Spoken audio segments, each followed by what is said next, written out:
So, My Hero Academia Vigilantes has officially released on the Shonen Jump app, and let me just say, when it comes to this chapter, this is what I was really expecting more of from chapter 100. Last chapter was a setup, and basically this is where we're beginning to get the payoffs. So, before we get into the review, let's hit that intro.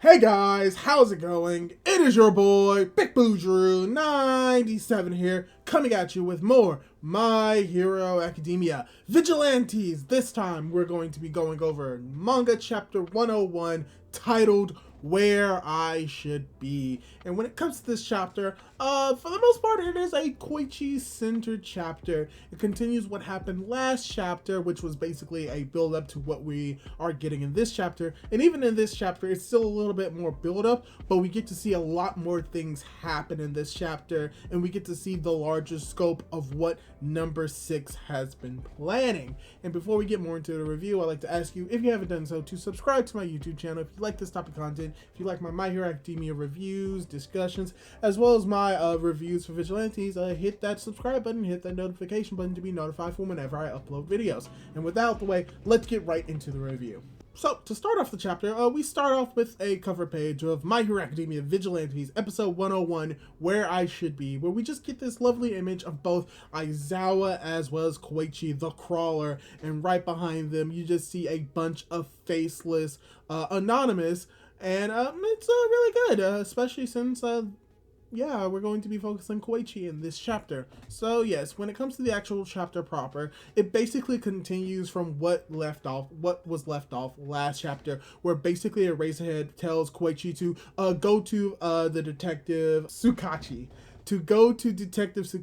and tell them about the anonymous figures, and that their numbers are known, that they're bomber villains, and go warn them. It's as Koichi is rushing off to do so, he gets stopped by even more bomber villains behind him as he uses his quirk to stick to the wall, and it's like, I need a little bit of help here. Eraser, well, he doesn't ask for help. He asks Eraser if he needs help because he has to deal with all of these bomber villains on his own. And Eraser is like, yo, does it look like I need help from a rank amateur? And he's like, besides, don't you have somewhere that you need to be right now? As Koichi just like, right, as he slides back up to the roof, he jumps off the roof and activates his, if I forgot what this specific ability of his is, but it basically allows him to like, basically jet boost himself forward, as we get to see in the next page where we get a double page spread of Koichi boosting himself away as he leaves like this type of energy tornado right behind him. This is a very cool and a very striking image, and it's not the only cool and striking image we get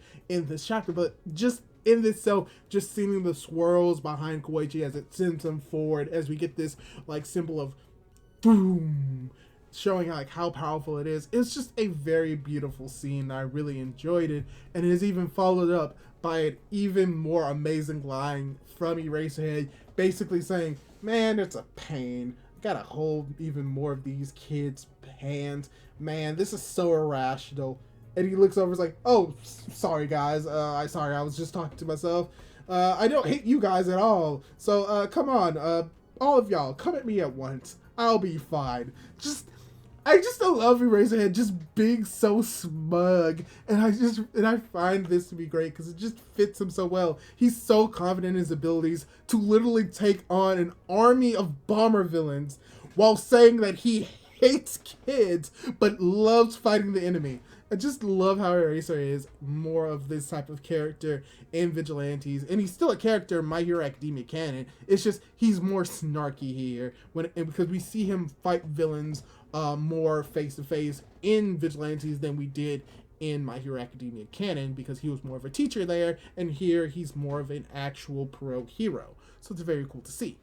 And then, so from that scene, we get Koichi once again using the boost, this specific move of his quirk, to once again jet himself forward again, as we kind of go into like a mini flashback slash monologue that's going on in Koichi's head, where he's talking about how he can only do at most 2 mid-air jumps in a row, and that if he does more than that he normally fails, and that's his limit. And he was unable to surpass that limit no matter how hard he tried. But now is a little bit different because there's a place that he's heading to now, and that place where he's heading to now, he's thinking about, that's where I need to be. And all of my focus is just focusing on directing myself straight forward so that I can reach that point, and not what my feet are doing. Basically, he's so like focused on going where he needs to be, which in this case is going to go save Pop Step, which I think this is very much confirming, if not extremely highlighting, who Koichi is going to pick in the end to basically be his girlfriend, his lover, to be the person that he cares about the most. And it just has to be Pop Step because he's going this far to try and save her. And I think that it's pretty much showing how much that he loves her, even to the point where he's like, how many times did I jump in midair? I don't know. As we see this once again, another double page spread of Koichi showing that he doesn't even know how many times he double jumped, that it doesn't really matter because he's still going to rescue Pop Step and to protect her to the location where he needs to be. Hence the name of this chapter, as we see that he does it 3 times, or at least it's 3. Sorry, I'm not that great with math. Okay, let me count once. 1, 2, 3, 4. No, it's 3. Yeah. Koichi, just to let you know, you double jumped in the midair 3 times. You're doing very good, man. You're doing very good, my dude. You are able to surpass your limits plus ultra. So yeah, Koichi can now jump in the air 3 times. If he does it one more, he will officially learn Skywalk. And that's going to be very cool. But yeah, from that moment, we once again see Koichi as he is approaching the hospital. And as soon as he approaches the hospital, he sees it. He sees a kaboom as he immediately gets worried. But he was immediately flagged down by Soga using a light, where Soga is basically explaining to him that, yeah, right now, Koichi, it's do or die. Are you ready? If you're not ready, well, guess what? You have no choice. As we see that Koichi is worrying about what's happening, Soga's like, yeah, they made the move, and it's do or die. Let's go. As we also get to see Rapt and Moeru, who are right behind the police as they're trying to stop these people who are the suicide bomber villains, the Anonymous. And it gets so hectic and gets so crazy that one of these police officers gets blown back to the point where now Rapt and Moeru have to jump in and save this police officer and take them into the hospital, as they're all saying that, man, what the heck is going to go on? What's going on? Who's going to go up against these monsters? As we see these anonymous figures walking forward, and particularly one anonymous figure coming out of the smoke, out of this silhouette, as we see as if that anonymous figure is number 6. And you can tell that it's number 6 because he has hair. As we have Moeru and Rapt saying that Soga and Koichi will figure this all out. I hope. End of chapter. So yes, at the very least, at this moment in time, we're seeing that the story and the plot is progressing towards the end. Not only did number 6 plan basically like go off without a hitch, sorta kinda, he was still unable to stop Koichi from getting to the location, but hey, all the other pro heroes are preoccupied with the other bomber villains, including Eraserhead, who has the main quirk that could stop number 6.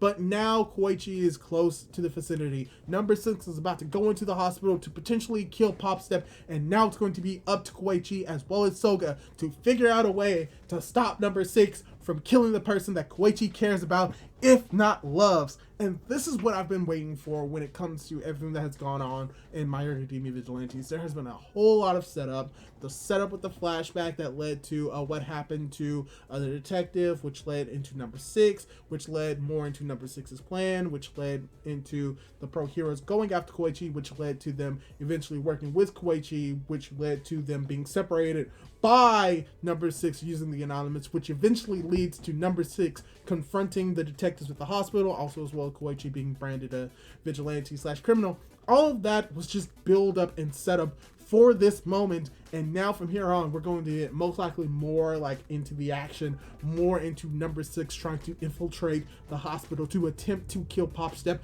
as well as seeing both Koichi and Soga try to find a way to prevent that and try to save the day in a way that the pro heroes may not be able to too within a reasonable amount of time, and potentially having the reveal that Knuckle Duster is going to also save the day. I do not know when he's going to be coming back. He may come back next chapter, maybe in the next 2 chapters, maybe in the next 5 chapters. All I know is that the plot is moving forward, everything is in place, and now it's time for Koichi to eventually confront number 6, and for them to have the final showdown between number 6 and the Crawler, where, if you remember correctly, this is the day that the Crawler disappears, no longer is the hero anymore. His final fight as the Crawler begins on this day, and I cannot wait to see more of it.